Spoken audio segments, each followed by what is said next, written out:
یہ صفحہ نمبر 15 نکالیے۔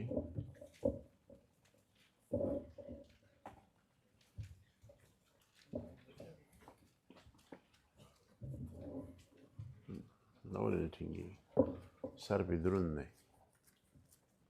نورے برا سنو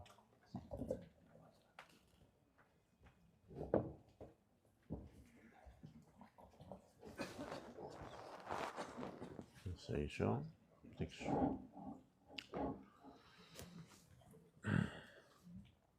بسم اللہ الرحمن الرحیم الحمد للہ الواجب وجوده وبقاؤه الممتنع تغيره وفناؤه العظيم قدره واستعلاؤه العميم نعماؤه وآلاؤه الدالة على وحدانيته أرضه وسماؤه المتعالية عن شوائب النقص والتعتيل صفاته وأسماؤه فاستواؤه قهره واستيلاؤه ونزوله بره وعطاؤه ومجيئه حكمه وقضاؤه ووجهه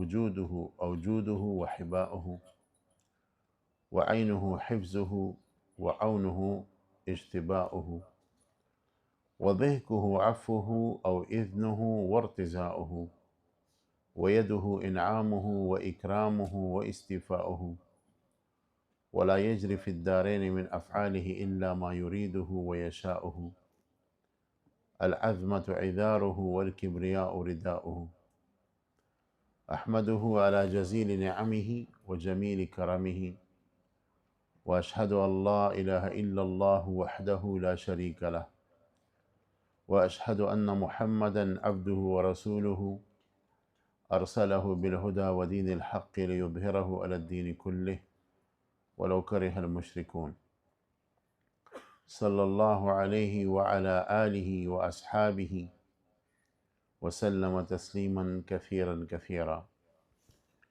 أما بعد فقد قال الله سبحانه وتعالى في محكم كتابه في سورة قليلة المباني كثيرة المعاني قائلا أعوذ بالله من الشيطان الرجيم قل هو الله أحد الله الصمد لم يلد ولم يولد ولم يكن له كفوا أحد وقال سبحانه وتعالى في مقام آخر ليس كمثله شيء وهو السميع البصير وقال أيضا لا تأخذه سنة ولا نوم وقال أيضا لو كان فيهما آلهة إلا الله لفسدتا وقال رسول الله صلى الله عليه وسلم كان الله ولم يكن شيء غيره وفي رواية أخرى كان الله ولم يكن شيء قبله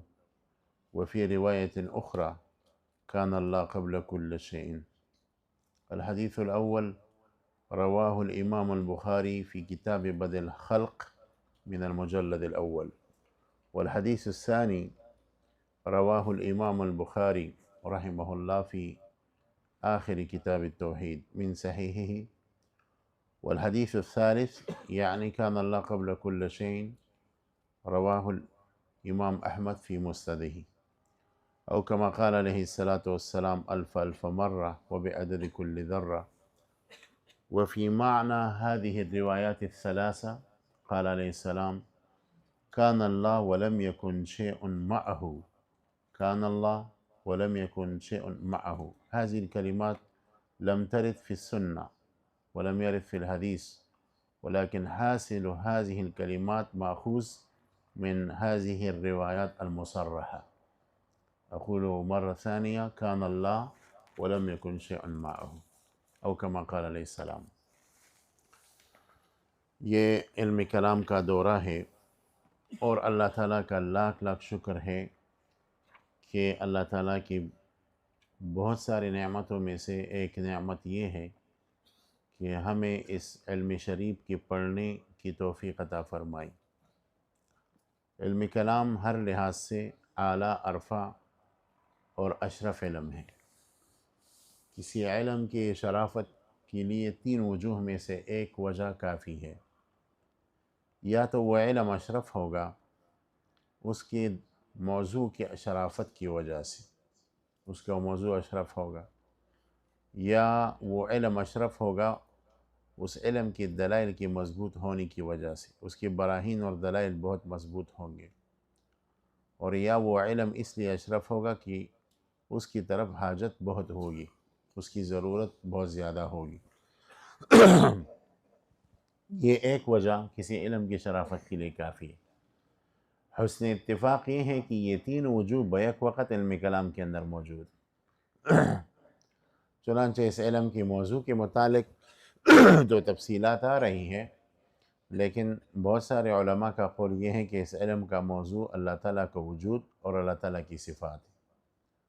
تو میرے خیال میں دنیا اور آخرت میں سب سے اشرف ترین چیز اللہ تعالیٰ یہ وجود کی دلائل ہے اور اللہ تعالیٰ کی صفات کی دلائل ہے۔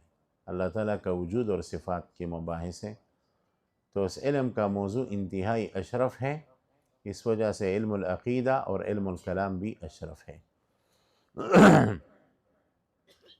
اور دوسری وجہ اس علم کی شرافت کی یہ ہے کہ اس علم کی دلائل اور براہین بہت مضبوط ہے، کیونکہ علم کلام کے اندر 3 قسم دلائل سے بحث ہوتی ہے، اور تینوں دلائل قطعیہ ہے۔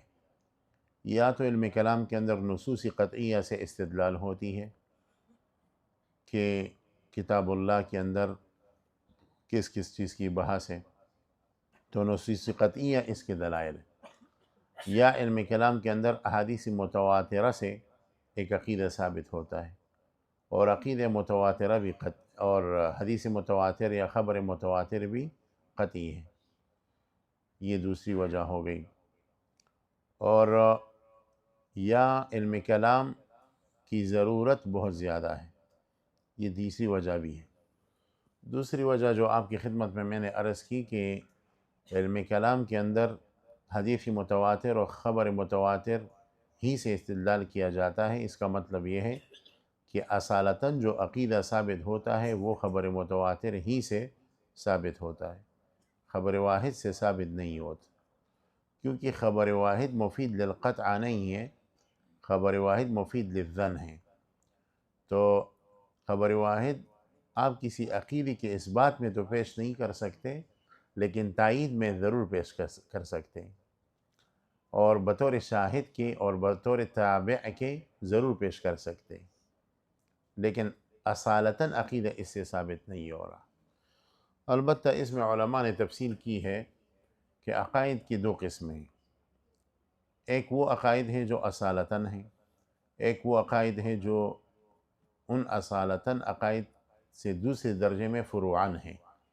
تو عقائد کے اندر جو فروع ہیں ان میں خبر واحد سے استدلال ہو سکتا ہے، لیکن جو اصالتاً عقائد ہے، اصلی عقائد ہے، جس کو آپ ضروریات دین سے تعبیر کرتے ہیں یا ضروریات اہل سنت سے تعبیر کرتے ہیں، ان کے اندر اگر حجت ہے تو خبر متواتر ہی حجت ہے، خبر واحد اس میں اصالتاً حجت نہیں بن سکتا۔ بطور تائید لا سکتے ہو، بطور شاہد اور بطور تابع لا سکتے ہو، اور اینا سے قلب کے لیے بھی لا سکتے ہو، لیکن اصالتاً عقیدہ اس سے ثابت نہیں ہو سکتا۔ تیسرا وجہ شرافت اس علم کا یہ ہے کہ اس علم کی طرف دنیاوی ضرورت بھی ہے اور اخروی ضرورت بھی ہے۔ اخروی ضرورت تو یہ ہے کہ اگر آپ اس علم کی روشنی میں اپنے عقیدے کو درست کریں اور اپنے عقیدے کو اقدامی حیثیت سے بنائیں، دفاع تو دوسری درجے کا ہے، اعلیٰ درجہ اقدام ہے، اپنے عقیدے کو اقدامی حیثیت والا بنائیں تو اس علم کی برکت سے آخرت میں ایک تو آپ کی نجات ہوگی، اور دوسری وجہ یہ ہے کہ اللہ تعالیٰ کی ذات اور صفات کے سب سے جو بڑے علماء ہیں وہ فرشتے ہیں۔ جو تحقیقات اللہ تعالیٰ کی ذات اور صفات کے فرشتوں کو ہے یا انبیاء کرام علیہم صلوات و تسلیمات کو ہے، وہ کسی اور کو نہیں۔ تو اگر آپ اس علم میں دسترس حاصل کریں تو انشاءاللہ آپ کا حشر ملائکہ کے ساتھ ہوگا آخرت میں. یہ بہت بڑی فضیلت ہے، اور نجات بھی اس پر موقوف ہے. اگر آپ چاہیں کہ آپ کو نجات حاصل ہو جائے آخرت میں، عذاب قبر سے بچ جائے اور دوسرے خزعبلات اور تکلیفوں سے بچ جائے، تو علم کلام میں مہارت حاصل کرے. عمل کی کمزوری کی وجہ سے جو عذاب ہوگا وہ ضرور متعلق باتیں ضرور ہوگا، ہمارے اہل سنت کا موقف یہ ہے، لیکن عقیدے کی خرابی والا جو عذاب ہے، جو سخت قسم کا عذاب ہے، وہ نہیں ہوگا. اور اس کو ایک مثال سے سمجھیے جس کو مجدد الفسانی رحمہ اللہ نے ذکر کیا ہے.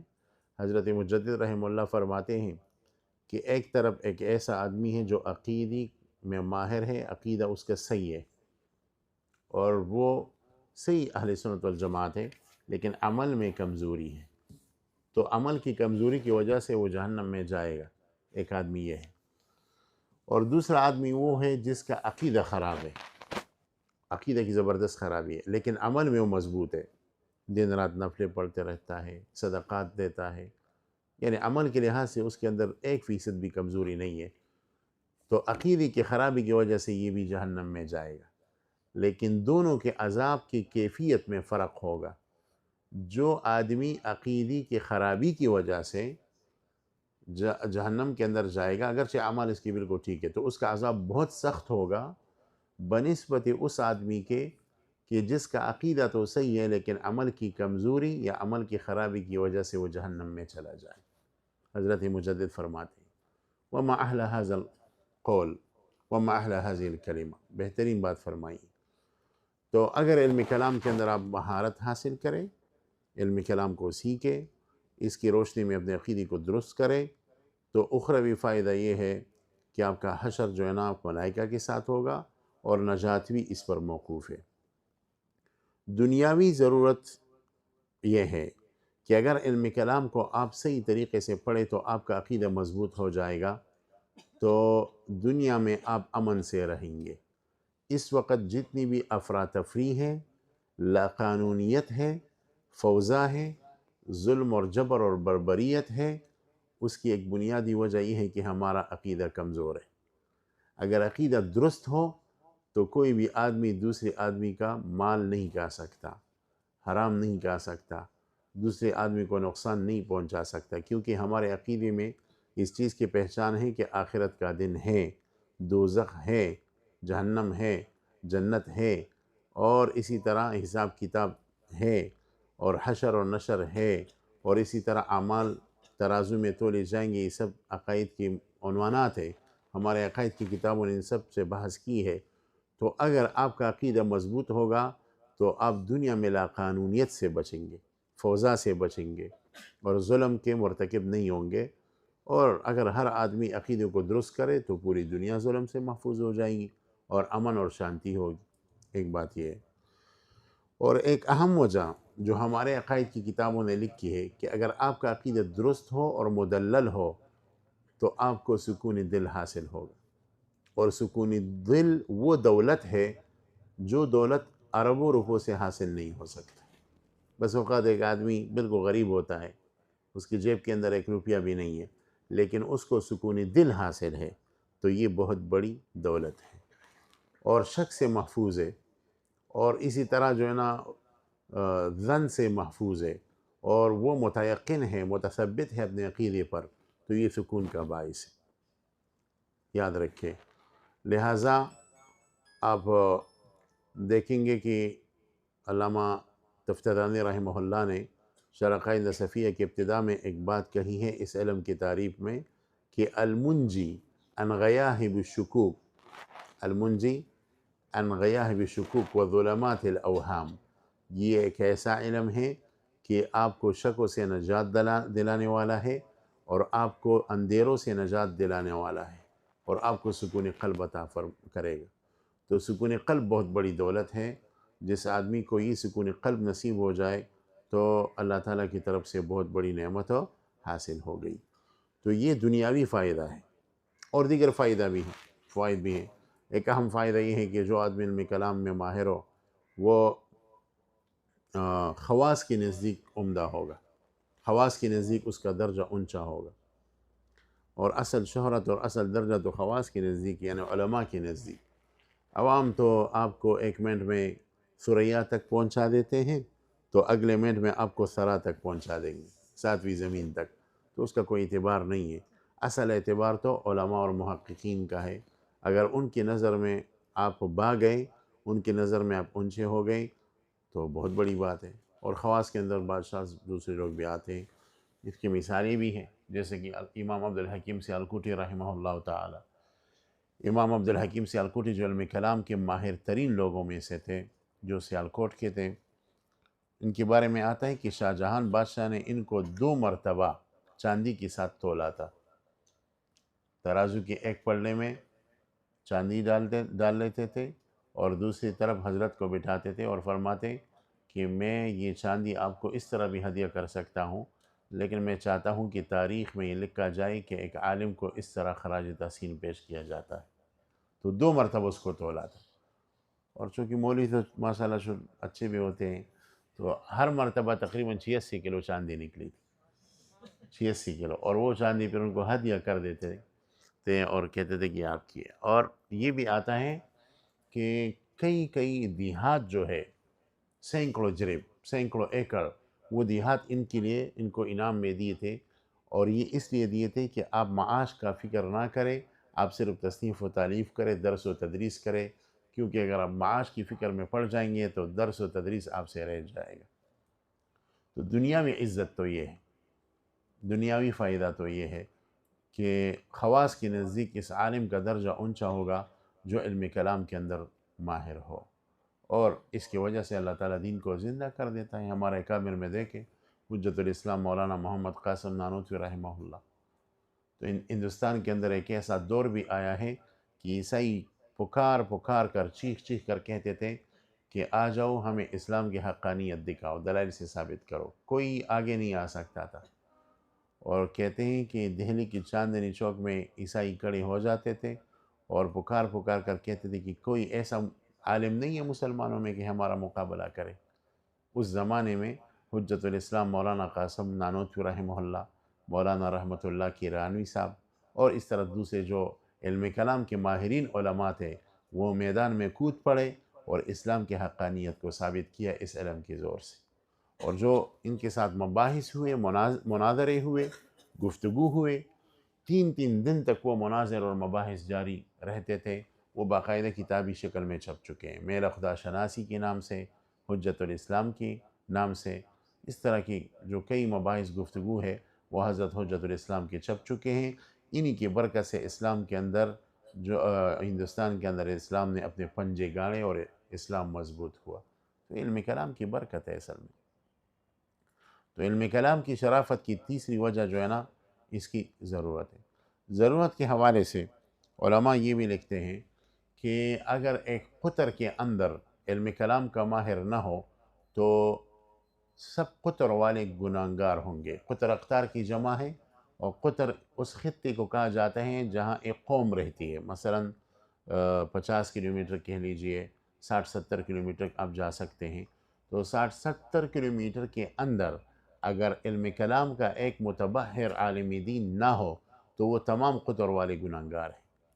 ایسا عالم دین جو اسلام سے دفع شبہات کرے، ایسا عالم دین جو اسلام کو دلائل اور براہین سے مضبوط طریقے سے ثابت کرے، اگر پورے قطر میں اس علم کا ماہر نہ ہو تو تمام قطر کے اندر جو مرد و خواتین رہتے ہیں وہ سب کے سب گناہگار ہیں۔ تو علم کلام کی اہمیت کا آپ اس سے اندازہ لگا سکتے ہیں، اور یہ ہمارے علماء نے اپنی کتابوں میں لکھا ہے۔ اس علم کی کئی نام ہیں۔ اس علم کو علم العقیدہ بھی کہا جاتا ہے، یہ چیز کتاب کے اندر نہیں، آپ نوٹ کر سکتے ہیں اس علم کو، لیکن نوٹ کرنے کا مطلب یہ نہیں کہ آپ صرف لکھتے رہیے۔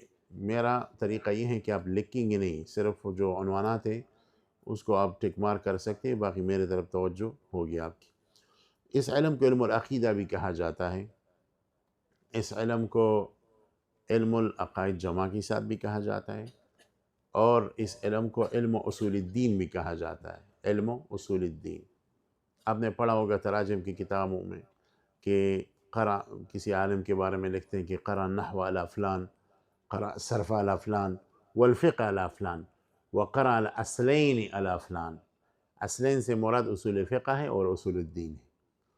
اور یہ بھی عجیب اتفاق ہے کہ ماضی میں جو علماء اصول فقہ کے اندر متبحر تھے بیک وقت وہ اصول الدین کے اندر بھی متبحر تھے، کیونکہ اصول فقہ اور اصول الدین کا چولی دامن کا ساتھ ہے. یہ بات آگے آ رہی ہے. تو اس علم کو اصول الدین بھی کہا جاتا ہے. اس علم کے ناموں میں سے ایک علم الفقہ الاکبر بھی ہے، اور یہ نام امام ابو حنیفہ رحمۃ اللہ علیہ نے رکھا ہے، علم الفقہ الاکبر. علماء فرماتے ہیں کہ اصل میں امام صاحب کی قول سے پتہ چلتا ہے کہ علوم تین قسم پر ہے. ایک الفقہ الاکبر ہے، دوسرا الفقہ الاوسط ہے، اور تیسرا الفقہ الاصغر ہے. الفقہ الاکبر سے مراد علم کلام ہے، اور اسی وجہ سے ان کی جو مایہ کتاب ہے عقیدی کے اندر اس کا نام انہوں نے الفقہ الاکبر رکھا ہے، الفقہ الاکبر. اور الفقہ الاوسط سے مراد کہتے ہیں کہ تصوف ہے، تصوف کے علوم کو سیکھنا الفقہ الاوسط ہے. اور الفقہ الاصغر پھر فقہ عملی ہے جو ہمارے ہاں فقہ کے نام سے رائج ہے. تو امام حنیفہ رحمۃ اللہ علیہ کے نزدیک الفقہ الاکبر جو ہے نا وہ علم کلام ہی کو کہا جاتا ہے. اور آپ نے توضیح کے اندر امام صاحب کی تعریف پڑھی ہے کہ الفقہ معرفت النفس ما لها وما علیہا. تو اس تعریف کے بارے میں حضرات فرماتے ہیں امام صدر الشریعہ رحمہ اللہ کہ اگر اس کے ساتھ قید نہ لگاؤ تو معرفت النفس ما لها وما علیہا یہ تعریف تین علوم پر صادق ہے، علم عقیدہ پر، اور دوسرے نمبر پر علم تصوف پر، اور تیسرے نمبر میں علم فقہ اصغر پر یعنی فقہ عملی پر. تو امام صاحب کے نزدیک اس علم کا نام علم الفقہ الاکبر ہے. امام صاحب کے نزدیک اس علم کا دوسرا نام علم الفقہ الابسط بھی ہے، علم الفقہ الابسط طا کے ساتھ. تو امام صاحب اس علم کو فقہ ابسط سے بھی تعبیر فرماتے ہیں، اور اسی نام سے امام صاحب کی کتاب موجود ہے. امام صاحب کی ایک کتاب الفقہ الاکبر کے نام سے ہے اور دوسرا کتاب الفقہ الابسط کے نام سے ہیں، اور دونوں کتابیں علم حلقوں میں متعارف ہیں، اس کی شروع وغیرہ سب چیزیں متعارف ہیں. تو علم الفقہ الابسط بھی کہا جاتا ہے. اس علم کا اگلا نام ہے علم مخزن العلوم، تمام علوم کا خزانہ، یعنی تمام علوم جو نکلے ہیں اسی علم سے نکلے ہیں. تو مخزن العلوم بھی اس علم کو کہا جاتا ہے.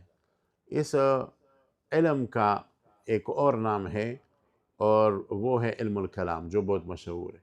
اس علم کو علم کلام اس لیے کہا جاتا ہے کہ علامہ تفتزانی نے اس کی تقریباً 7 وجوہ شرح قائد نصفیہ میں لکھی ہے، لیکن آپ کے سامنے مشہور وجہ میں بیان کرتا ہوں. آگے پھر آپ نے یا پڑھے ہوں گے یا پڑھ لیں گے آپ کہ کلم اصل میں زخم سے نکلا ہے، اور اس علم کے مباحث ایسے ہیں کہ یہ دل کے اندر زخمی کر کے دل کے اندر اپنی جگہ بناتی ہے.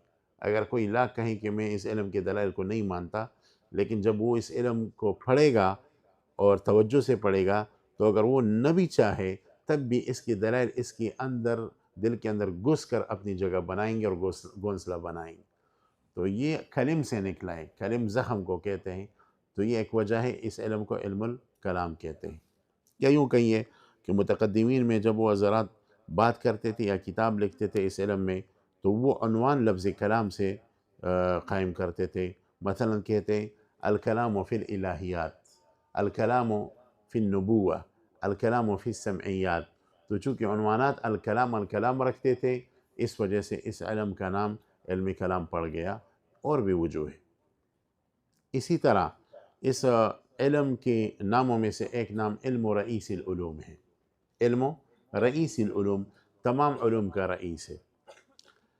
صاحب نبراس علامہ عبدالعزیز الفرہاروی رحمہ اللہ تعالی، جو پنجاب میں ملتان سے تقریباً 80 کلومیٹر کے فاصلے پر کوٹ ادو کے اندر ایک بستی ہے، فرہاڑ اس کو کہتے ہیں، فرہاڑ. میں بھی حال ہی میں ان کی مرقد پر گیا تھا، حاضری ہوئی تھی. تو فرہاڑ جو ہے یہ ایک چھوٹی سی بستی ہے، اب بھی چھوٹی سی بستی ہے. تو وہاں ان کا مرقد ہے. تو یہ فرہاڑ علاقے کے تھے، اور یہ اپنے زمانے کی بہت بڑی شخصیت تھے. متبحر علوم عالم تھے. 250 علوم سے زیادہ علوم پر ان کو عبور حاصل تھا، اور ایسے علوم کہ اس کے زمانے کے علماء بھی نہیں جانتے تھے. اور ایسے زبردست صلاحیت تھی اس آدمی کی. جب یہ لکھتے تھے نا تو ہم جب لکھتے ہیں تو ایک صفحے کے اندر طرف دیکھتے ہیں، پھر دوسری صفحے کی طرف تحریر کو منتقل کرتے ہیں. ان کا طریقہ یہ نہیں تھا. اللہ تعالیٰ نے ان کے اندر یہ صلاحیت ودیعت فرمائی تھی کہ ایک آنکھ سے اخذ کرتے تھے، دوسری آنکھ سے اعطا کرتے تھے. ایک آنکھ جو ہے نا اخذ میں لگا ہوا ہوتا تھا اور اس طرح لکھ رہا تھا. ایک آنکھ ادھر مشغول تھا، ایک آنکھ ادھر. ہم اس طرح نہیں کر سکتے کیونکہ دونوں آنکھوں کا ملتقا ایک ہے. تو اگر ہم آنکھوں کو مشغول کریں گے تو ایک طرف مشغول کر سکتے ہیں. ان کے اندر اللہ تعالیٰ نے یہ صلاحیت رکھی تھی اور وہ دونوں ہاتھوں سے لکھتے تھے اور فرماتے تھے کہ میں پاؤں سے بھی لکھ سکتا ہوں لیکن یہ علم کی بے ادبی ہے، لہٰذا پاؤں سے میں نہیں لکھوں گا. حضرت مولانا موسیٰ روحانی البازی رحمہ اللہ تعالی اس شخصیت کے بارے میں کہتے ہیں کہ اگر میں قسم کھاؤں کہ جب سے اللہ تعالیٰ نے زمین پیدا فرمائی ہے اب تک ایسا آدمی پنجاب میں پیدا نہیں ہوا، ایسا متبحر عالم، تو اس قسم میں حانث نہیں ہوں گا. یہ بہت بڑی بات ہے، چھوٹی بات نہیں. میں اکثر پنجاب کے ساتھیوں کو کہتا ہوں کہ بھئی ایسے ایسے لوگ آپ کے ہاں پیدا ہوئے، تم منطق اور فلسفہ علم کلام ان چیزوں کو چھوڑ رہے ہو. یہ کتنی افسوس کی بات ہے. ابھی میں نے علامہ سیالکوٹی کا ذکر کیا، وہ سیالکوٹ کا تھا. ابھی میں نے علامہ فرہاری کا ذکر کیا تھا، وہ بھی پنجاب کا تھا، ملتان کے قریب. اس چیز کو تم چھوڑ رہے ہو، یہ بڑی نقصان کی بات. اور علامہ موسیٰ فرماتے ہیں، بعض علماء فرماتے ہیں کہ اگر علامہ فرہاری رحمہ اللہ ہندوستان کے سرزمین پر ہوتے تو یہ شاہ ولی اللہ سے بھی بڑے آدمی ہوتے. اور علامہ موسیٰ روحانی البازی نے یہ بھی لکھا ہے کہ یہ علامہ عبدالحی لکھنوی رحمۃ اللہ علیہ کے معاصر تھے اور دونوں کے درمیان فرق یہ تھا کہ ان کی تصانیف ضائع نہیں ہوئے. علامہ عبدالحی لکھنوی رحمۃ اللہ علیہ نے تقریباً 39 سال عمر میں 120 تصانیف لکھی، لیکن لکھنؤ کے نواب صدر یار جنگ جو تھے وہ اللہ تعالیٰ نے ان کو حضرت کے تابع کر دیا، ان کے مرید بن گئے. تو اگر 2 صفحے بھی لکھتے تھے تو نواب صدر یار جنگ اپنے خرچ پر اس کو شائع کر دیتے. اس وجہ سے ان کی کتابیں محفوظ ہو گئی. اور حضرت فرہاروی رحمۃ اللہ علیہ جہاں رہتے تھے ان کے ارد گرد اہل تشیع اور روافظ تھے اور انہوں نے حضرت فرہاروی رحمۃ اللہ علیہ کو بہت زیادہ تکلیف بھی پہنچائی. تو اس وجہ سے ان کی تصانیف ضائع ہو گئی. ضائع بائی معنی کہ شائع نہیں ہوئی. کئی تصانیف تو نہیں ملتی، اگر ملتی بھی ہے تو بہت کم ملتی ہے. زیادہ سے زیادہ مخطوطات وغیرہ یہ چیزیں ملتی ہیں، مطبوعات نہیں ملتی. جو مطبوع ہے وہ بھی اس پر عمدہ تحقیقات نہیں ہوئی، کوئی اچھا نسخہ اس کا نہیں ہے، بہترین نسخہ. اور ہر علم میں متبحر تھے. تو میں اکثر ساتھیوں سے کہتا ہوں کہ شرائط کی شروع تقریباً 20-25 شروع ایسے ہیں جو بڑے بڑے علماء نے لکھے ہیں عربی زبان میں اور اکثر میرے نظر سے گزری ہیں، لیکن جو لذت اور جو مزہ جو جامعیت نبراس کے اندر ہے وہ دوسری شروح کے اندر نہیں ہے. تو نبراس کے اندر انہوں نے یہ نکتہ لکھا ہے کہ اس علم کو رئیس العلوم بھی کہا جاتا ہے. اور پھر کہا ہے کہ اصل میں علوم ایک تو علوم عالی ہے، اعلیٰ والے علوم، مثلا صرف ہے، نحو ہے، منطق ہے، فلسفہ ہے، اور ایک علوم عالیہ ہے عین کے ساتھ. تو علوم عالیہ کے پھر 6 قسمیں ہیں. پہلا قسم جو ہے علوم عالیہ کا وہ تفسیر ہے، دوسرا قسم حدیث ہے، تیسرا قسم فقہ ہے، چوتھا قسم اصول فقہ ہے، پانچواں قسم تصوف ہے، اور چھٹا قسم علم الکلام ہے. ان 6 علوم کو علوم عالیہ کہا جاتا ہے عین کے ساتھ، یعنی علوم مقصودہ. پھر ان 6 علوم میں سے رئیس العلوم علم الکلام ہے، اور اس کی وجہ یہ ہے کہ جو 5 علوم ہیں سب کے سب محتاج ہیں ان چھٹے علم کو، علم کلام کی طرف محتاج ہے. یہ اجمال حضرت نے ذکر کیا ہے. میں اس کی تھوڑی سی تفصیل اور شرح میں جاتا ہوں. دیکھیں، مفسر علم کلام کی طرف محتاج ہے. اگر مفسر علم کلام کے اندر ماہر نہیں ہوگا تو وہ قرآن کریم کی تفسیر کے اندر بری طریقے سے ٹوکرے کھائے گا، اور یا تو وہ مجسم بنے گا یا وہ معطل بنے گا. لہٰذا مفسر کے لیے علم کلام کی مہارت نہایت ضروری ہے. یہ آپ نوٹ فرما لیجئے. چنانچہ علماء نے لکھا ہے، آگے یہ باتیں آ رہی ہے کہ علم کلام اتنا ضروری ہے کہ قرآن کریم کے اندر 6000 سے اوپر آیات کریمہ ہیں، اور 6000 سے اوپر آیات کریمہ کے اندر 5000 آیات عقیدے کے متعلق ہیں۔ یہ بہت بڑی چیز ہے، یا یوں کہیے کہ قرآن کریم کی 100% آیات میں سے 80% آیات یہ عقیدے کے متعلق ہیں، یعنی کلام کے متعلق کے۔ تو اگر مفسر علم کلام کے اندر ماہر نہیں ہوگا تو ان 5000 آیات کی تفسیر کیسے کرے گا، وہ کیسے لکھے گا؟ لہٰذا مفسر کے لیے علم کلام کے اندر مہارت ضروری ہے۔ الرحمن علی العرش استوى، اس کی تفسیر کیسے کرے گا؟ اور بل یداہ مبسوطتان، اس کی تفسیر کیسے کرے گا؟ اور بہت ساری آیات ہیں، سینکڑوں آیات، اس کی تفسیر پر وہ قادر نہیں ہوگا جب تک کہ علم کلام کے اندر وہ ماہر نہ ہو۔ تو مفسر کے لیے علم کلام کی مہارت ضروری ہے۔ یہی وجہ ہے کہ سلف کے زمانے سے اب تک جن جن حضرات مفسرین نے تفسیر پر قلم اٹھایا ہے تو بیک وقت اگرچہ وہ مفسر ہے لیکن وہ ساتھ ساتھ متکلم بھی ہے۔ سلف صالحین کی تفاسیر میں سے بہترین تفسیر ابن جریر طبری رحمہ اللہ ہے۔ امام ابن جریر طبری علم کلام کے شاہ سوار ہے۔ ان کی تفسیر کو اب اٹھا کر دیکھیے، ایک طرف وہ احادیث سے استدلال کرتا ہے، ایک طرف وہ اشعار عرب سے استدلال کرتا ہے، تو ساتھ ساتھ عقائد اور علم کلام سے بھی بہترین جو ہے نا استدلال کر سکتا ہے۔ متقدمین کی تفاسیر میں سے ایک اور بہترین تفسیر ہے اور اس کا نام ہے تاویلات اہل سنہ والجماعہ۔ یہ امام ابو منصور الماتوریدی رحمہ اللہ علم الہدی ائمت امام المسلمین، امام ائمت المسلمین، امام ابو منصور الماتوریدی رحمہ اللہ کی تفسیر ہے۔ یہ ہمارے ہاں جو ادھر تخصص کے قاء میں نسخہ پڑھا ہے 10 جلدوں کے اندر ہے، لیکن اس کا بہترین نسخہ تقریباً ترکی سے دارالمیزان سے 19 جلدوں میں چھپا ہے، وہ سب سے بہترین نسخہ ہے۔ تو اس کو آپ اٹھائیے تو ہر صفحے کے اندر علم کلام کو آپ پائیں گے، ایک صفحہ بھی علم کلام سے خالی نہیں ہے۔ عجیب بات تو یہ، اگر کسی شخص کا علم کلام کے اندر مہارت نہ ہو اور نہ پڑھا ہوا ہو، اس تفسیر کے ایک صفحے کو حل نہیں کر سکتا، چاہے کہ ایک پارے کو حل کرے، اتنی مشکل تفسیر ہے۔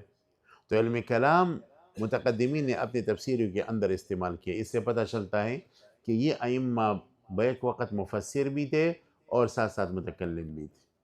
تو تاویلات اہل سنہ اس کی بہترین تفسیر ہے۔ خود ہمارے عقیدے کے دوسرے امام ابو الحسن الاشعری رحمہ اللہ کی تفسیر ہے، اور اس کا نام ہے تفسیر المختزن، مختزن۔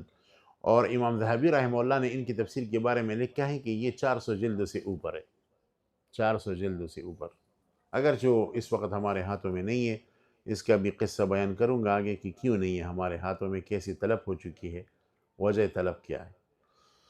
تو تفسیر المختزن تقریباً 450 جلدوں میں۔ بعد کے زمانوں میں آپ آئیں گے تو جس تفسیر کو بھی آپ ہاتھ لگائیں گے وہ مفسر ساتھ ساتھ متکلم بھی ہوگا۔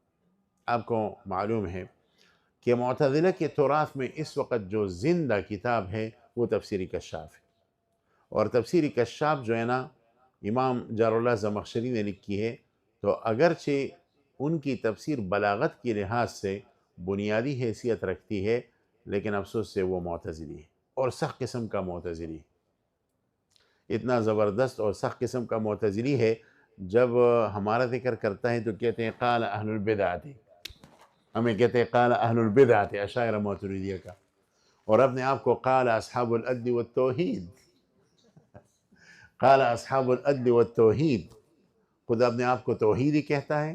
اللہ خیر کرے کوئی اور اس وقت توحیدی نہ بن جائے، یہ آپ ذہن میں رکھیے۔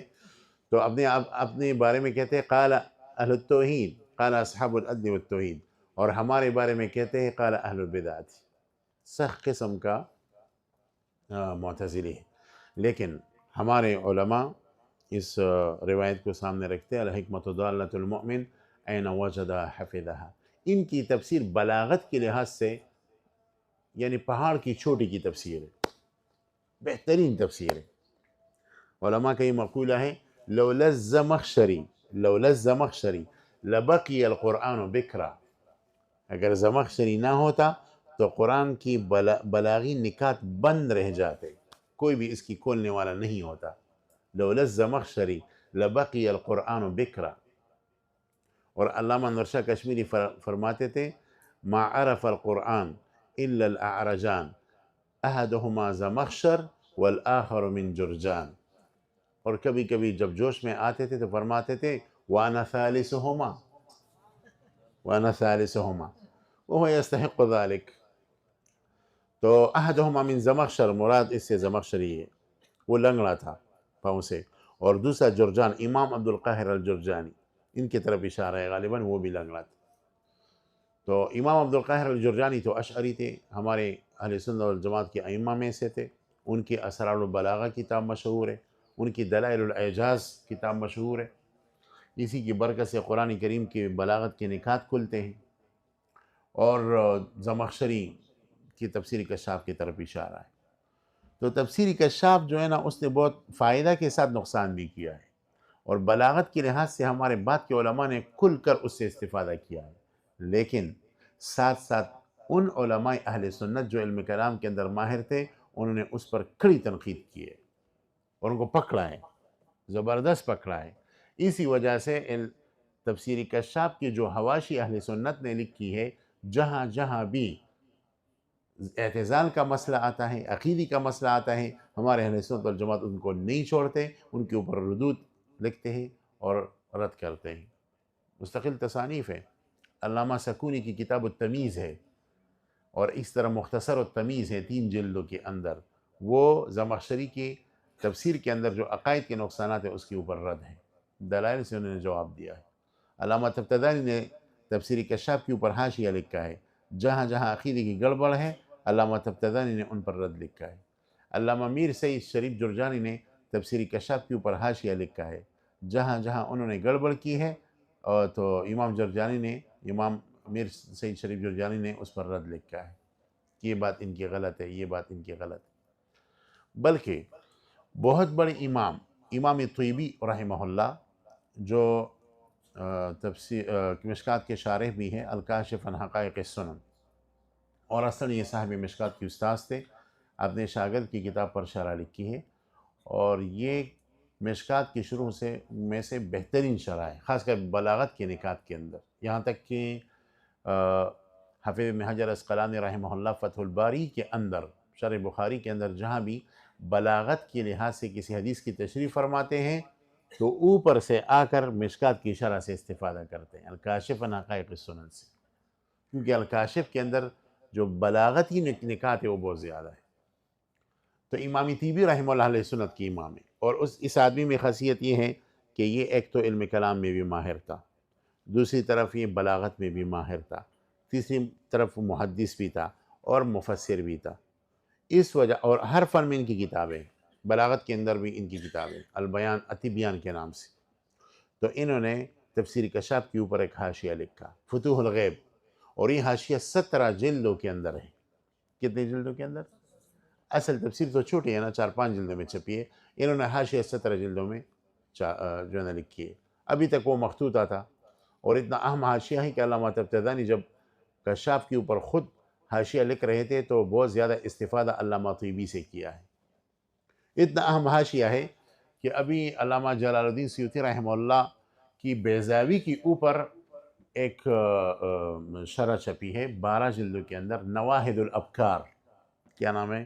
نواہد الابکار. معنی کی طرف نہ جائیے، بس اچھا نام ہے، نواہد الابکار. تو انہوں نے 12 جلدوں کے اندر یہ شرح لکھی ہے بیضاوی کے اوپر. اچھا، علامہ سیوطی کا تقریباً 60% جو مرجع ہیں وہ علامہ طیبی کی فتوح الغیب ہے، فتوح الغیب سے بہت استفادہ کیا ہے. تو فتوح الغیب 17 جلدوں کے اندر کشاف کا حاشیہ ہے. اچھا، اس حاشیے کی کیفیت اور خاصیت یہ ہے کہ جہاں جہاں زمخشری نے گڑبڑ کی ہے عقیدی کے اندر، انہوں نے حاشیے کے اندر اس کا رد کیا ہے اور پکڑ کی ہے کہ زمخشری بڑے آدمی ہو لیکن یہاں آپ سے غلطی ہو گئی. اہل سنت کا مذہب یہ ہے، اور مبرہن ہے اور مدلل ہے. علامہ کشمیری رحمہ اللہ تو فرماتے تھے کہ ہمارے بلاغت کے بہت سارے قواعد جو مختصر المعانی اور مطول کے اندر ہے، اس کا مطلب یہ نہیں ہے کہ ان دونوں کتابوں نے بلاغت کے تمام اصولوں کو اور قواعد کے استقصاء کیا ہے. اور پھر وہ فرماتے تھے کہ تفسیر زمخشری کے اندر علامہ زمخشری نے بہت سارے قواعد کا استنباط کیا ہے، وہ نہ متول میں ہے اور نہ مختصر المعانی میں۔ تو اگر آپ نے بلاغت کی ان قواعد کلیہ کو ڈھونڈنا ہے تو تفسیر کشاف کی طرف چلی جائیے۔ اب تک اس پر کس نے کام نہیں کیا۔ اس کی ضرورت ہے کہ علم بلاغت کی وہ نکات جو نہ مختصر المعانی کے اندر ہے نہ متول کے اندر ہے، وہ کوئی کشاف سے نکالے تو بڑا علمی کام، یہ کرنے کا کام، اگرچہ کام مشکل ہے، آسان نہیں۔ تو تفسیر کشاف کے اوپر جو سب سے کامیاب رد ہے وہ علامہ طیبی رحمہ اللہ نے لکھی ہے، اور وہ کامیاب رد اس وجہ سے کہ وہ علم کلام میں ماہر تھے۔ مفسرین میں سے، اور اگر بلاغت کے حوالے سے اہل سنت والجماعت کی تفسیروں میں سے کوئی تفسیر اس کا مقابلہ کر سکتا ہے تو اس میں متاخرین میں علامہ طاہر عاشور رحمہ اللہ کی تفسیر ہے التحریر والتنویر، التحریر والتنویر، اور دوسری تفسیر تفسیر ابی سعود، وہ بھی اچھی تفسیر ہے۔ باقی امام بیضاوی، دوسرے حضرات نے، تفسیر مدارک، سب حضرات نے اس سے استفادہ کیا ہے۔ زمخشری کی تفسیر کشاف کی بہت سارے اختصارات بھی ہیں، بہت سارے علماء نے اس کے اختصارات لکھی ہے۔ دو اختصارات کا بعض میں ذکر کرتا ہوں۔ ایک ہے التسہیل لعلوم التنزیل، کیا نام ہے؟ التسہیل لعلوم التنزیل، اور یہ اختصار علامہ ابن جزی الغرناطی المالکی الاشعری نے کی ہے۔ ہمارے ہاں تخصص میں ان کی کتاب بھی داخل نصاب ہے، النور المبین، ساتھیوں نے پڑھی ہے، تخصص کی ساتھیوں نے ادھر۔ تو یہ جو تھے علامہ ابن جزی الغرناطی، انہوں نے تفسیر کشاف کا 4 جلدوں کے اندر اختصار کیا ہے، اور کمال یہ کیا ہے کہ جہاں جہاں اعتزال کا مسئلہ آتا ہے وہاں زمخشری کی پکڑ کی ہے، جو اعتزال کے مسئلوں کو نکالے۔ تو اگر یہ علم کلام کے ماہر نہیں ہوتے اور یہ اختصار کرتے تو جن خرابیوں کا وہ شکار ہے یہ بھی ان خرابیوں کا شکار ہو جاتا، لیکن یہ بچ گئے علم کلام کی برکت سے۔ اسی طرح دوسرا اختصار تفسیر کشاف کا، جس کو کامیاب ترین اختصار سے اگر تعبیر کیا جائے تو مبالغہ نہیں ہوگا، وہ تفسیر مدارک ہے۔ تفسیر مدارک یہ کشاف کا اختصار ہے اصل میں، اور کامیاب اختصار ہے۔ اچھا، کمال امام حافظ الدین ابو البرکات النصفی، متوفی 710 ہجری، انہوں نے یہ کیا ہے، جو صاحب کنز ہے نا، انہوں نے کمال یہ کیا ہے کہ ان سے علمی نکات کو تو لیا ہے، لیکن جہاں معتزلہ کا عقیدہ ہے وہاں انہوں نے ڈائریکٹ اہل سنت کا عقیدہ رکھا ہے۔ تبلیغی مزاج کا آدمی ہے، تبلیغی مزاج، انہوں نے رد نہیں کیا کہ یہاں تو زمخشری نے غلطی کی ہے اور اس کو اوپر چھل دوڑا ہے اور جوابات نہیں، جہاں معتزلہ کا عقیدہ ہے اس کو وہاں سے اڑایا ہے، اس کی جگہ اہل سنت کے عقیدے کو رکھا ہے، بس مباحث سے اپنے آپ کو بچایا اور نکلا ہے۔ یعنی زمخشری کی تفسیر کشاف کا سنی ایڈیشن تفسیر مدارک ہے، بس یوں اگر آپ کہیں تو صحیح ہوگا۔ کامیاب ترین تفسیر ہے تفسیر مدارک۔ میں ایک ساتھیوں کو کہتا ہوں، اگر آپ قرآن میں مہارت، قرآن کریم میں مہارت چاہتے ہیں، تفسیر مدارک کا بالاستیاب غور سے مطالعہ کریں، بہترین چیز ہے، امام ابو البرکات النصفی کی تفسیر۔ اسی طرح امام عمر نصفی رحمہ اللہ کی جو تفسیر ہے، یہ تفسیری زمخشری سے اب نکل گئے، ہاں یہ اب ہم کہہ سکتے ہیں۔ ایک بات ہے، 2 تفسیریں اور ہیں جن کے اوپر زمخشری کی تفسیر کا بہت بڑا اثر ہے بلاغت کی لحاظ سے۔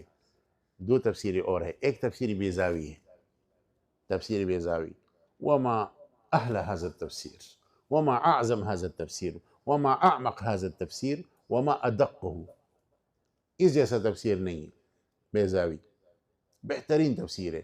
یہ جو ہمارے اکابر نے پارہ اول کے ایک پاؤ کو رکھا ہے، اس کا مطلب یہ نہیں کہ اسی کو آپ پڑھیں، یہ صرف سرنامہ ہے، آپ کو چاہیے کہ اس تفسیر کو آخر تک مطالعہ کریں۔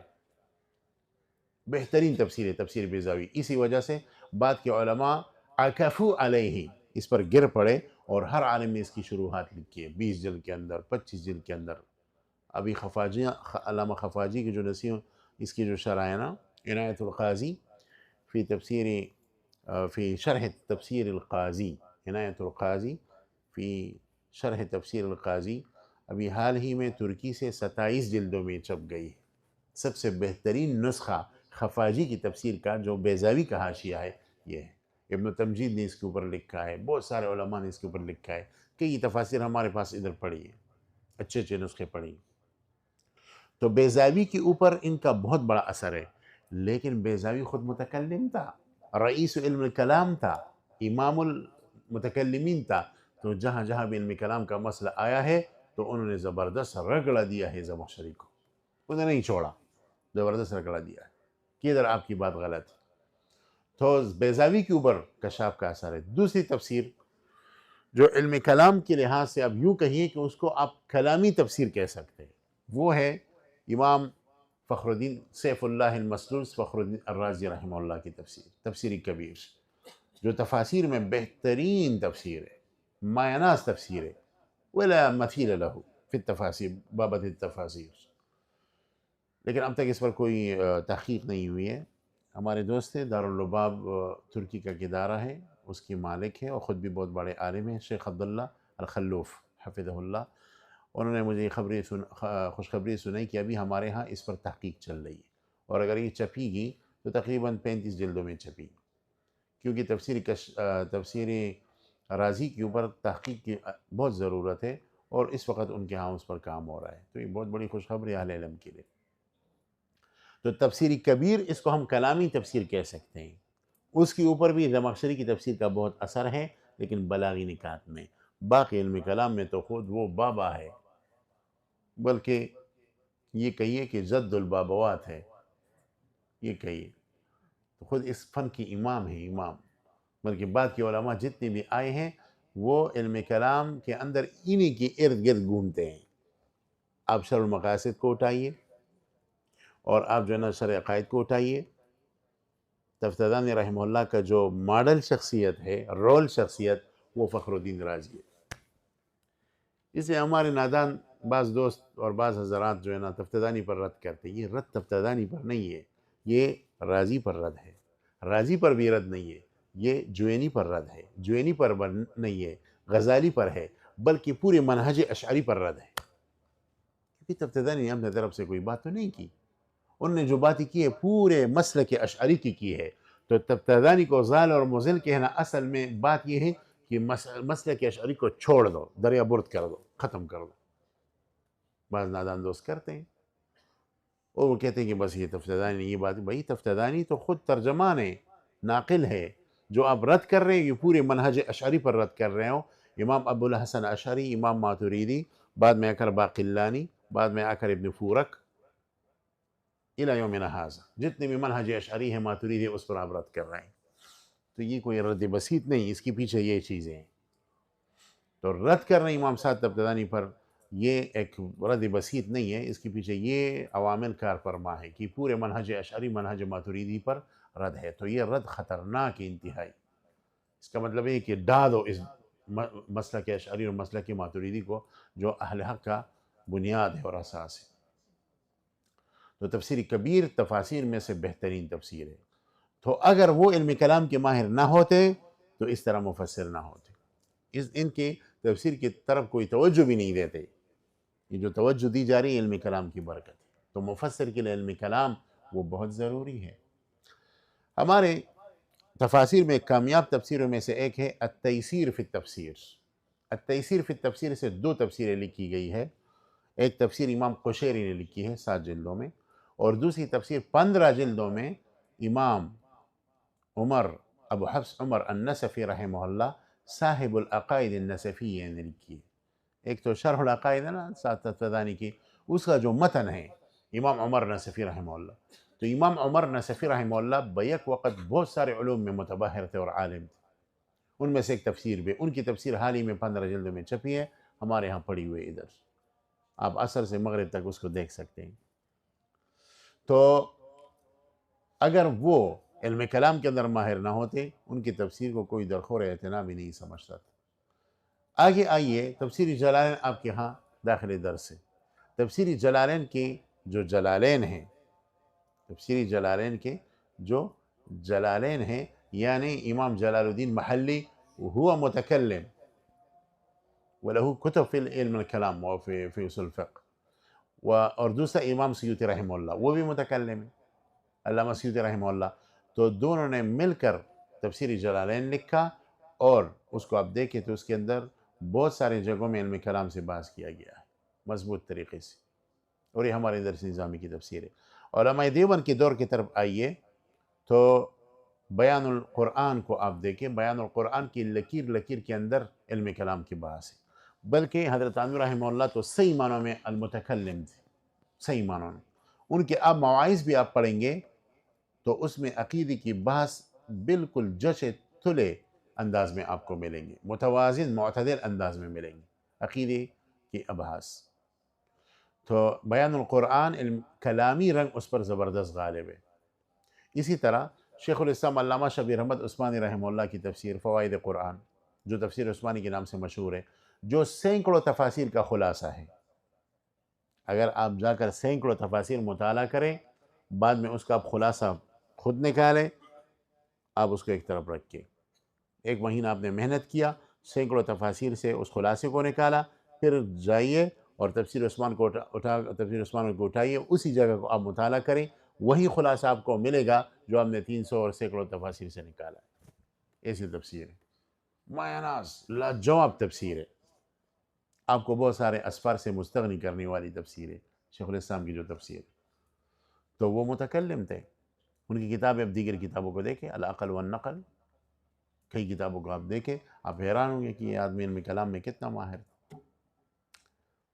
اور اسی طرح آپ دیکھیں فتح الملہم کے اندر، وہاں وجود باری تعالیٰ کے اوپر لو کان فیہما آلہۃ الا اللہ لفسدتا، اس آیت کی نیچے انہوں نے جو کلامی بحث کی ہے انسان حیران ہو جاتا ہے۔ فتح الملہم کے اندر اکثر استفادہ علامہ کلمبوی سے کیا ہے، اسماعیل کلمبوی کا جو حاشیہ ہے شرقائے جلالیہ کے اوپر، اکثر استفادہ اس سے کیا، آپ دیکھ سکتے ہیں، علمی کلام کا ماہر آدمی تھا، اسی وجہ سے ان کی تفسیر کو شہرت ملی۔ متاخرین کی تفاسیر میں سے مایہ ناز تفسیر جو مشہور ہے اور ہر کسی کی زبان پر ہے، وہ تفسیر روح المانی ہے، امام محمود آلوسی رحمہ اللہ۔ علامہ محمود آلوسی رحمہ اللہ کی تفسیر اس فن کی بہترین تفاسیر میں سے ہے، اور علم کلام کے مباحث آپ کو وافر مقدار میں ملیں گے، بہترین انداز میں ملیں گے۔ ہاں، ایک بات غور سے سنی ہے کہ علامہ کوثری نے مقالات الکوثری کی اندر ایک جگہ حاشی پر لکھا ہے کہ مجھے ڈر لگ رہا ہے کہ اس تفسیر کے اندر مخطوطے کے اندر گڑبڑ ہوئی ہے، اور اسی مخطوطے سے، محرف مخطوطے سے یہ تفسیر چھپی ہے، اور یہ بات ان کی صحیح ہے، کیونکہ ان کا جو بیٹا تھا اس کے اوپر لامذہبیت کا اثر تھا، سلفیت کا اثر تھا، تو کوثری کی یہ بات صحیح ہے۔ پھر علامہ کوثری نے لکھا ہے کہ اگر آپ روح المانی کی صحیح نسخے کو ڈھونڈنا چاہتے ہیں تو میرا خیال یہ ہے کہ سلطان عبد المجید کو خود علامہ محمود آلوسی رحمہ اللہ نے جو نسخہ ہدیہ میں دیا تھا، اگر وہ نسخہ ایڈٹ کیا جائے، اس پر تحقیق کیا جائے تو اس میں تحریفات نہیں، انہوں نے یہ گمان ظاہر کیا ہے، ضروری نہیں کہ نفس الامری ہو، لیکن جو نسخہ مطبوع ہے اس میں تحریفات ہے۔ اس کی سب سے بڑی دلیل یہ ہے کہ بس اوقات بالکل مجسمہ کے مذہب کو بیان کیا ہے۔ اب دیکھیں وَهُوَ الْقَاهِرُ فَوْقَ عِبَادِهِ، اس آیت کو اٹھائیے، اس کی نیچے جو انہوں نے تفصیل لکھی ہے کئی صفات کی، یہ پوری کی پوری تفصیل جو ہے نا کاپی پیسٹ ہے ابن ابی العز کی شرح سے، اور ابن ابی العز تقسیم کی طرف بہت مائل تھا۔ آپ حیران ہوں گے، میں نے مقارنہ کیا، بلکہ ابھی جو نیا نسخہ ہمارے ہاں ادھر پڑا ہے وَهُوَ الْقَاهِرُ فَوْقَ عِبَادِهِ، اس کے حاشی پر محقق نے لکھا ہے کہ یہاں سے لے کر فلاں جگہ تک یہ پوری عبارت ابن ابی العز سے لیا گیا ہے، شرح عقیدہ طحاویہ سے، تو اور وہاں فوقیت حصی کو ثابت کیا اللہ تعالیٰ کے لیے جو مجسمہ کا مذہب ہے، جس کی تفصیلات آگے بہت زبردست آ رہی ہیں انشاءاللہ۔ ابھی تو ابتدا ہے نا، ابھی آپ جو ہے نا سمندر کے کنارے کنارے جا رہے ہیں، اور تھوڑا سا رفتہ رفتہ آپ کو جو ہے نا درمیان کی طرف لے جائیں گے، انشاءاللہ آخر میں پھر آپ کو ان قاموس کی طرف لے جائیں گے۔ قاموس جانتے ہو نا، جو گہرا پانی ہوتا ہے سمندر کا، لیکن اس وقت تک انشاءاللہ آپ تمام طریقوں کو سیکھ چکے ہوں گے۔ تو اصل میں مسئلہ یہ ہے کہ یہ جو مفسرین کے تفاسیر مشہور ہے علم کلام کے برکت سے۔ اچھا، امام آلوسی رحمہ اللہ کی ابتدا میں جو کلام لفظی اور کلام نفسی کی بحث ہے اس کا اثبات کیا ہے، کلام نفسی کا ابن تیمیہ رحمہ اللہ کا رد کیا ہے، آگے جا کر ابن تیمیہ کی موافقت کی ہے، اس سے بھی تناقض کا پتہ چلتا ہے، اور کلام پر تو بہت اچھی بات کی ہے علامہ آلوسی نے۔ تو عرض کرنے کا مقصد یہ ہے کہ اگر مفسر علم کلام کے اندر ماہر نہ ہو تو کبھی بھی قرآن کریم کی کامیاب تفسیر نہیں کر سکتا اور نہ لکھ سکتا ہے، اور میں ان حضرات سے التماس کرتا ہوں جو تفسیر پڑھاتے ہیں کہ ان کے لیے علم کلام کے اندر مہارت ضروری ہے، فرض ہے۔ اگر وہ علم کلام کے اندر مہارت حاصل نہ کریں تو وہ ٹھوکریں کھائیں گے، بری طریقے سے ٹھوکریں۔ بھائی 5000 آیات علم کلام کے متعلق ہے، 5000 آیات عقائد کے متعلق ہے، آپ بدون علم کلام کیسے ان کا حل کریں گے، کیسے اس میں جائیں گے، تفصیل کریں گے؟ تو مفسر علم کلام کی طرف ہو محتاج ہے۔ دوسرا علم جو علم کلام کی طرف بہت محتاج ہے وہ حدیث کا علم ہے، حدیث، شرح حدیث کا علم ہے۔ اگر ایک محدث کو علم کلام نہیں آتا تو وہ شرح حدیث میں نہیں چل سکتا اور وہ ناکام شارح ہوگا۔ اور اس کی مثال یوں لے لیجئے کہ جن حضرات نے بھی شرح الحدیث پر لکھا ہے وہ بیک وقت اگر محدث ہے تو علم کلام کے اندر بھی ماہر ہے، علم کلام کے اندر بھی ان کی مہارت ہے۔ اس کی مثال آپ بخاری شریف کی شروحات لے لیجئے، بخاری شریف کے اندر عقدی مسائل بہت سارے ہیں، کم نہیں ہیں، ہزاروں مسائل ہیں عقیدے کے متعلق۔ تو بخاری کے اندر عقیدے کے مسائل ہیں، ان کی ترجمانی ضروری ہے۔ کامیاب ترجمانی کس نے کی ہے؟ امام حافظ ابن حجر اسقلانی نے فتح الباری میں۔ اور حافظ ابن حجر اسقلانی بیک وقت اگر محدث ہے تو متکلم بھی ہے، علم کلام کے ماہر ہے۔ اسی وجہ سے کتاب الایمان میں دیکھیں اور آخر میں جا کر کتاب التوحید میں دیکھیں اور اسی طرح کتاب بدء الخلق میں دیکھیں، ان کتابوں کی جو شرح انہوں نے فتح الباری میں لکھی اس میں عقدی مسائل کے اندر ایسی زبردست تفصیلات ہے کہ آپ حیران ہوں گے، جامع تفصیلات، اور اس سے پتہ چلتا ہے کہ یہ آدمی علم کلام کا شاہ سوار ہے، علم کلام کا اہم ترین آدمی ہے۔ کتاب التوحید جو بخاری شریف کی آخری کتاب ہے، اور اس میں تو امام بخاری نے پورے علم کلام کو انڈیل دیا ہے، تو اس کی شرح وہ آدمی کر سکتے جو علم کلام کا ماہر ہو۔ آپ پھر فتح الباری اٹھائیے، اس کے اندر آپ کو پتہ چلے گا کہ یہ آدمی کتنا بڑا متکلم ہے۔ اسی وجہ سے فتح الباری مشہور ہے، اور اسی وجہ سے حضرات نے کہا کہ لا ہجرت بعد الفتح، لا ہجرت بعد الفتح، فتح الباری کے بعد کسی اور شرح کی ضرورت ہی نہیں ہے، ایسی شرح لکھی ہے۔ اسی طرح میں ان کو توامین کہتا ہوں، جڑوا بائی، ایک تو یہ فتح الباری ہے اور دوسرا جڑوا بائی کیا ہے؟ عمدۃ القاری اما فی صحیح البخاری، امام بدر الدین العینی الحنفی رحمہ اللہ کی۔ تو امام بدر عینی کی شرح کو آپ اٹھائیے، ایک طرف اگر وہ محدث ہے اور شارح ہے حدیث ہے، دوسری طرف وہ متکلم ہے۔ اور کتاب التوحید کو اٹھا کر دیکھیے جو بخاری شریف کی آخری کتاب ہے، اس کی شرح کو دیکھیں، اس میں امام بدر عینی نے عقیدی کے لحاظ سے زبردست بہترین تفصیلات کی ہے، اور اس سے پتہ چلتا ہے کہ امام بدر عینی علم کلام کے اندر ماہر آدمی تھے۔ تو ان حضرات کی شروح زیادہ مشہور ہے جو علم کلام کے اندر ماہر ہے۔ اسی طرح اب دوسری شروح کو اٹھائی، ابن بطال کی شرح لے لیجئے، بخاری کی کامیاب شروحات میں سے ابن بطال ہے، اور ابن بطال کا پورا خلاصہ بدر عینی نے اور حافظ ابن حجر نے نکالا ہے، اپنی شروح میں رکھا ہے۔ ابن بطال بہترین متکلم ہے، اشعری ہے۔ کتاب التوحید کی شرح کو اٹھائیے، آپ کو پتہ چلے گا کہ یہ آدمی علم کلام میں کتنا ماہر ہے۔ تو بھائی علم کلام کے بغیر محدث نہیں ہے، وہ حدیث میں نہیں چل سکتا۔ چنانچہ احادیث کے اندر طامات ہے، بعض احادیث کی شرح اگر علم کلام کے بغیر کی جائے تو تجسیم میں جا کر پڑھو گے، تجسیم کی کنویں میں۔ اسی وجہ سے ہمارے محدثین متکلمین حضرات نے ان احادیث کی باقاعدہ شروحات لکھی ہے جن احادیث کے ظاہر پر اگر عمل کیا جائے اور ظاہر کو لیا جائے تو بندہ تجسیم کی گاٹھی میں گر سکتا ہے، یہ حقیقت ہے۔ جیسے کہ امام المحدث المتکلم ابن الجوزی رحمہ اللہ نے کتاب لکھی ہے دفع شبہ التشبیہ بأکف التنزیہ، دفع شبہ التشبیہ بأکف التنزیہ۔ اس معناس کتاب کے اندر 60 احادیث ہے، اور ان 60 احادیث کو لیا ہے کہ اگر ان کے ظاہر پر عمل کیا جائے تو بندہ مجسم بن جائے گا۔ ان حدیث کے ساتھ تعامل کیا ہوگا، تعالج کیا ہوگا، معاملہ کیا ہوگا، شرح اس کی کیسی کرو گے، تو علم کلام کے ذریعے سے ان کی شرح کی ہے۔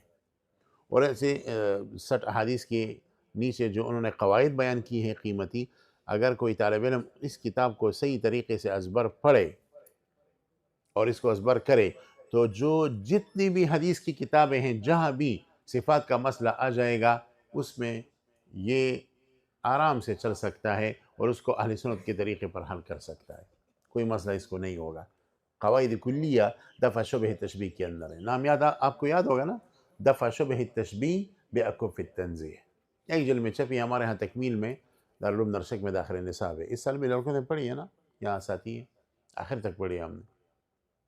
تو دفع شبہ تشبیہ، اگر یہ علامہ ابن جوزی متکلم نہ ہوتے تو ان احادیث کی شرح میں وہ کہاں چلے جاتے، آپ خود اندازہ لگائیں۔ اسی طرح وہ احادیث جو صفات کے متعلق ہے اس کی شرح کے لیے ایک اور کتاب ہے ایضاح الدلیل فی قطع حجج اہل التعطیل، ایضاح الدلیل فی قطع حجج اہل التعطیل، یہ امام بدر ابن جماعہ کی کتاب ہے جو امام ذہبی کی بھی استاذ ہے اور حافظ ابن قیم کی بھی استاذ ہے رحمہم اللہ، دونوں کی استاذ ہے اور بہت بڑے آدمی ہیں۔ انہوں نے ان احادیث کو جمع کیا ہے جن احادیث کے ظاہر پر اگر عمل کیا جائے تو بندہ تجسیم کی طرف جائے گا، ان کی شرح کی ہے اور بہترین کتاب ہے ایضاح الدلیل فی قطع حجج اہل التعطیل، اس فن کی بہترین، اور ان کے بہت سارے نسخے ہیں۔ اچھا نسخہ وہ ہے جس پر وہبی سلیمان غاؤجی نے تحقیق کیا ہے اور وہ دارالسلام سے چھپا ہے، مولانا سیف صاحب دارالسلام مصر سے چھپا ہے، ایضاح الدلیل فی قطع حجج اہل التعطیل۔ ادھر ہمارے یہاں پاس مکتبے میں ہے نہیں ہے، گھر میں انشاءاللہ کل لے آؤں گا میں۔ ایضاح الدلیل وہ بہترین کتاب ہے، مشکل احادیث کی شرح ہے، تو اس سے پتہ چل رہا ہے کہ ہمارے حضرات نے علم کلام کے مہارت کے بعد ہی حدیث کی شرح لکھی ہے اور جو اشکالات اس سے پیدا ہو رہے ہیں اس کا حل کیا ہے۔ تیسری کتاب اساس التقدیس فی علم کلام ہے یا تاسیس التقدیس فی علم کلام ہے، جو ہمارے یہاں بھی داخل نصاب ہے، تکمیل میں بھی۔ تو تاسیس التقدیس فی علم الکلام جو ہے یہ بہترین کتاب ہے امام فخر الدین رازی کی، اس کے اندر تمام احادیث مشکلہ متشابہہ کو لیا ہے اور اس کی شرح کی ہے۔ پچھلے دنوں مجھے ایک بہت بڑے محدث کا فون آیا، واٹس ایپ میں میسج آیا اور ایک حدیث کے متعلق پوچھا کہ یضع اللہ قدمہ فی النار، اس کا مطلب کیا ہے، میں اس کے مطلب کو نہیں سمجھتا۔ پھر میں نے اس کو حوالی دی اور کہا کہ اگر حضرت آپ یہ کتاب دیکھیں میرے لیے بے ادبی ہے کہ میں آپ کے سامنے کچھ کہوں۔ انہوں نے کہا کہ نہیں آپ کہیے، میں نے تقریر کی اور پھر آخر میں حوالے دی کہ یہ تقریر میں نے فلاں فلاں کتاب سے کی، وہ بہت خوش ہوئے، بہت دعائی دی، کہہ رہے تھے میں نے اتنی سال حدیثیں پڑھائی لیکن اس حدیث کی تحقیق کا مجھے پتہ نہیں تھا، اور کہا کہ واقعی علم کلام کی بہت بڑی ضرورت ہے۔ تو اس طرح کی حدیث، مثلا آپ کے سامنے ایک حدیث کی مثال لیتا ہوں، حدیث میں آتا ہے رسول اللہ صلی اللہ علیہ وسلم فرماتے خلق اللہ آدم علی صورتہ، اس حدیث کا ظاہر یہ بخاری شریف کی حدیث ہے، مشکات ثانی کتاب النکاح کی ابتداء میں ہے، خلق اللہ آدم علی صورتہ، اللہ تعالیٰ نے آدم کو اپنا جیسا شکل کا بنایا۔ تو کیا اللہ کا شکل ہے؟ کیونکہ شکل تو جسم کا ہوتا ہے، اللہ تو جسم سے پاک ہے، شکل تو ہیئت کو چاہتا ہے، اللہ تو کیفیات اور ہیئات سے پاک ہے۔ کیا مطلب ہے اس حدیث کا؟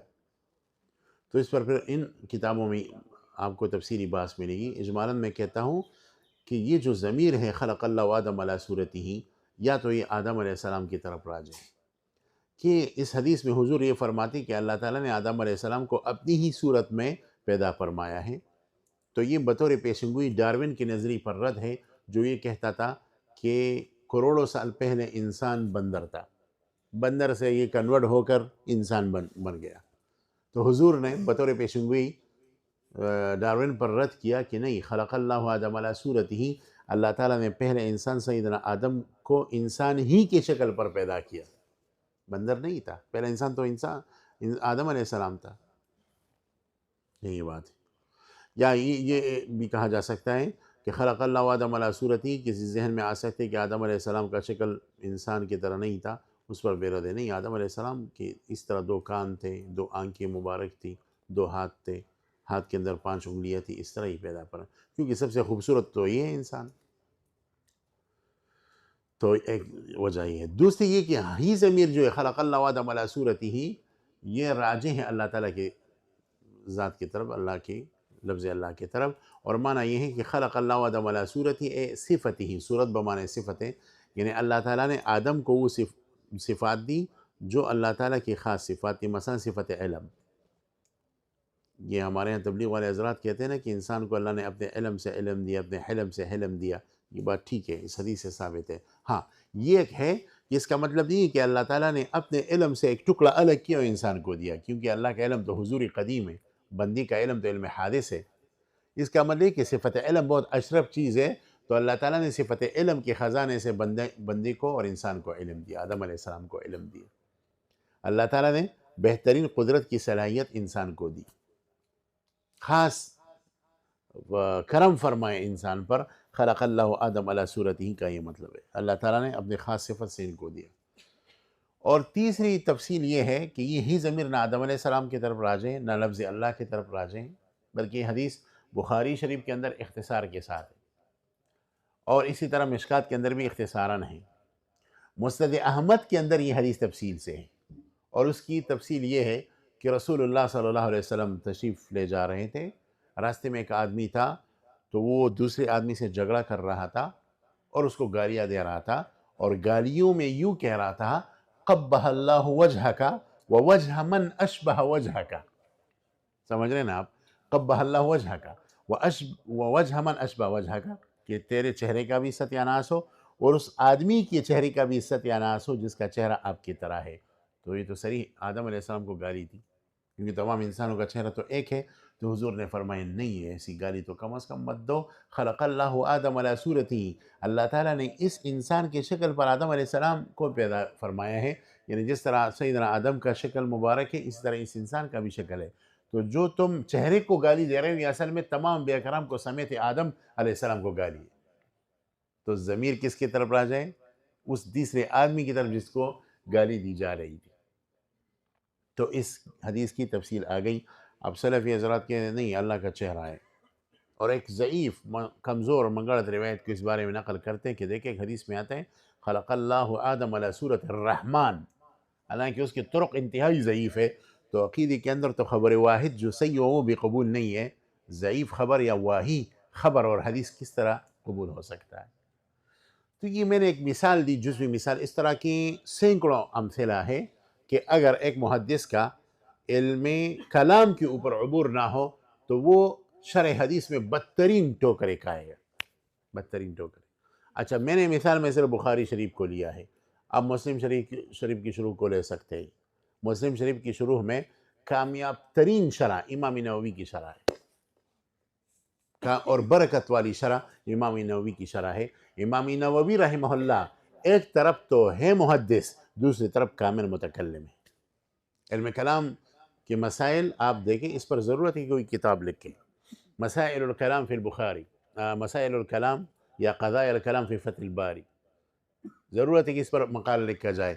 قضایا الکلام فی عمدۃ القاری، ضرورت ہے کہ اس پر کتاب لکھی جائے۔ قضایا الکلام یا المسائل العقدیہ فی شرح النووی علی مسلم، اب تک اس پر کتابیں نہیں لکھی گئی۔ اچھا فتح الباری پر لکھی ہے لیکن سلفیوں نے لکھی ہے۔ اچھا وہ اصل میں رد ہے، 3 جلدوں میں کتاب سلفی حضرات نے شائع کی ہے، وہ فتح الباری پر رد ہے، کیونکہ امام حافظ ابن حجر تو اشعری ماتریدی ہے، اشعری ہے، تو اس پر رد لکھا ہے، کیونکہ آپ حضرات کے ذہن میں رہے۔ تو مسلم شریف کی شروح کب اٹھائی؟ مسلم کی شرح یہ جو ہیں نووی کی شرح، نووی سے پہلے جو شرح ابی کی شرح ہے المعلم، اس کے علاوہ مازری کی شرح ہے، اس کے علاوہ مسلم کی شروحات میں سے قرطبی کی شرح ہے، ایک تو مفسر ہے نا، یہ والا نہیں، اس سے پہلے ایک اور قرطبی گزرے ہیں ان کی شرح ہے۔ اچھا اسی طرح امام سنوسی کی شرح ہے۔ ان سب شروحات کو آپ سامنے رکھیں، یہ سب حضرات علم کلام کے اندر ماہر ہیں، تبھی انہوں نے حدیث کی شروحات لکھی ہیں۔ تو بھائی جو آدمی علم کلام کے اندر ماہر نہیں ہے وہ حدیث کے شرح کے قریب بھی نہ جائیں، ورنہ وہ تقسیم کے اندر پڑ جائے۔ مشکات شروع کو اٹھا لیجئے، ملا علی قاری کی جو بدر الامانی متن ہے، اس کے اوپر ان کی کامیاب شرح ہے ضوء المعانی، ان کی شرح ہے مرقات، شیخ عبدالحق محدث دہلوی کی شرح ہے لمعات۔ یہ سب حضرات بیک وقت محدث بھی ہے تو متکلم بھی ہے۔ تو اس سے پتہ چلا کہ ایک محدث علم کلام کی طرف بہرحال انتہائی محتاج ہے۔ یہ علامہ فرہاری رحمہ اللہ نے جو علم کلام کو رئیس الکلام کہا ہے، اس میں 2 چیزوں کی میں نے شرح آپ کی خدمت میں ذکر کی اور تشریح کر لی۔ آج یہاں تک کافی ہے، پہلا دن ہے، کل اس سے انشاءاللہ زیادہ پڑھیں گے، یہ صرف افتتاحیہ ہے، اور ابھی انشاءاللہ نماز وغیرہ کی تیاری فرما لیں۔ نماز کے بعد کچھ میں آپ سے ابھی عرض کرتا ہوں، نماز کے بعد ہمارے ہاں دو قسم کے ساتھی ہیں، ایک وہ